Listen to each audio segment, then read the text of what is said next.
ত্রয়োদশ জাতীয় সংসদ নির্বাচনকে সামনে রেখে যুগপৎ আন্দোলনের সহযোগী ও সমমনা দলগুলোর সঙ্গে আসন সমঝোতার পরিসর বাড়িয়েছে বিএনপি।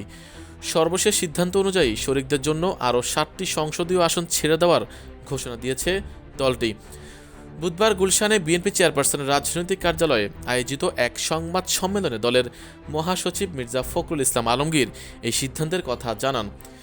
ঘোষিত সমঝোতা অনুযায়ী নাগরিক ঐক্যের সভাপতি মাহমুদুর রহমান মান্না বগুড়া 2 আসন থেকে, বিপ্লবী ওয়ার্কার্স পার্টির সাধারণ সম্পাদক সাইফুল হক ঢাকা 12, গণসংহতি আন্দোলনের প্রধান সমন্বয়কারী জোনায়েদ সাকি ব্রাহ্মণবাড়িয়া 6, নুরুল হক নুরু পটুয়াখালী 3, রাশেদ খান ঝিনাইদহ 4, মোস্তফা জামাল হায়দার পিরোজপুর 1 এবং ববি হাজ্জাজ ঢাকা 13 আসনে নির্বাচন করবেন।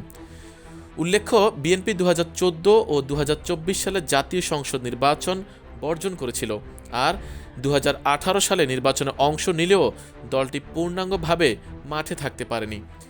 দলীয় সূত্র জানায়, দীর্ঘ সময় পর নির্বাচনী প্রক্রিয়ায় সক্রিয় হওয়ায় এবার বিএনপিতে মনোনয়ন প্রত্যাশী সংখ্যা উল্লেখযোগ্যভাবে বেড়েছে।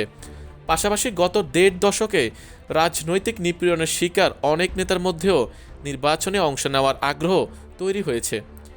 এসব বিষয় বিবেচনায় নিয়ে শরিকদের সঙ্গে আসন ভাগাভাগির সিদ্ধান্ত নিতে বিএনপির শীর্ষ নেতৃত্বকে সতর্ক থাকতে হচ্ছে। সূত্র আরও জানায়, যেসব আসনের শরিক দলগুলোর সঙ্গে সমঝোতা চূড়ান্ত হবে সেখানে বিএনপি নিজস্ব প্রার্থী দেবে না। একই সঙ্গে সংশ্লিষ্ট শরিক দলগুলো নির্ধারিত আসনের বাইরে অন্য কোনো আসনে প্রার্থী দেবে না। এই শর্তেই সমঝোতা করা হচ্ছে। এছাড়া বিএনপিতে যোগ দিয়ে ধানের শীষ প্রতীকে নির্বাচনে অংশ নেওয়াকে দলটি তুলনামূলকভাবে বেশি গুরুত্ব দিচ্ছে বলেও জানা গেছে।